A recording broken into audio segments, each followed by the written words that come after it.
Do you like swimming, boating, and fishing in the Chesapeake Bay? Do you like eating steamed crabs and other seafood? We're ruining the bay and need people's help to make it clean again. I've lived on a river off the bay my whole life. I remember times when you could see 3 to 4 feet down and there were crabs on all the pilings. I love the water and everything it brings to our community, and I would be very sad to see it all go away. I can't even catch enough crabs nowadays to eat with my family.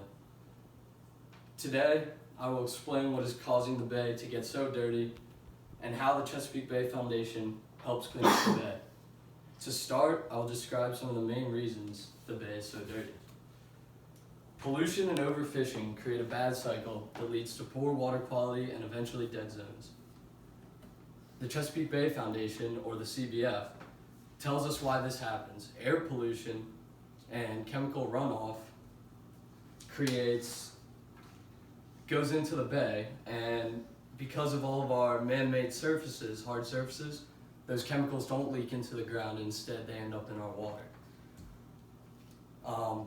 Algae feeds off these chemicals in the water and ends up growing very rapidly on top of the water. Small fish begin to die because the algae blocks the sunlight and heat from getting down to the bottom of the water. This creates dead zones and a problem in our food chain, since larger animals cannot feed off the smaller ones since they have died out. On top of that, we fish our bay for our businesses, which puts another dent in the populations of these animals.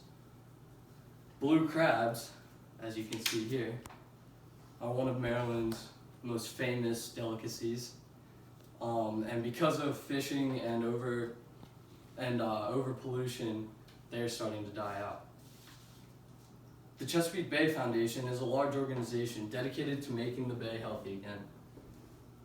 They advocate in state governments for laws to make pollution regulations more strict, and in 2015, they created the Clean Power Plan that set limits on pollution from U.S. power plants.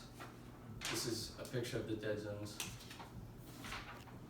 This is a picture of some power plants that are ruining our environment.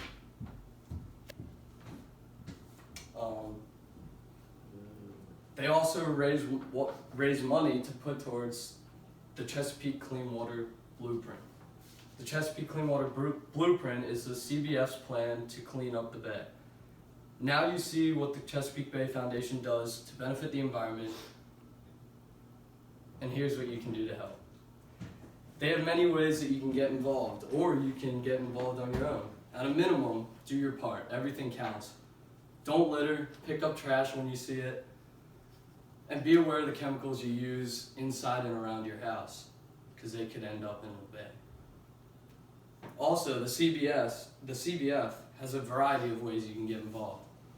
If you join the CBF Foundation network, you can get updates about what they're doing and what you can do to help. Or you could just give a simple donation to the CBF. So I leave you with this. If you love eating steamed crabs, it is in your best interest to help out in some way. If we don't do anything and keep crabbing, the population will soon die out. If this happens, our economy will suffer. Tourism will decrease and many people will lose their jobs. Luckily, due to organizations like the CBF, the crab population has started to increase in the past few years. I hope we can continue this growth, not just with the crabs, but throughout our entire Bay Area. Thank you.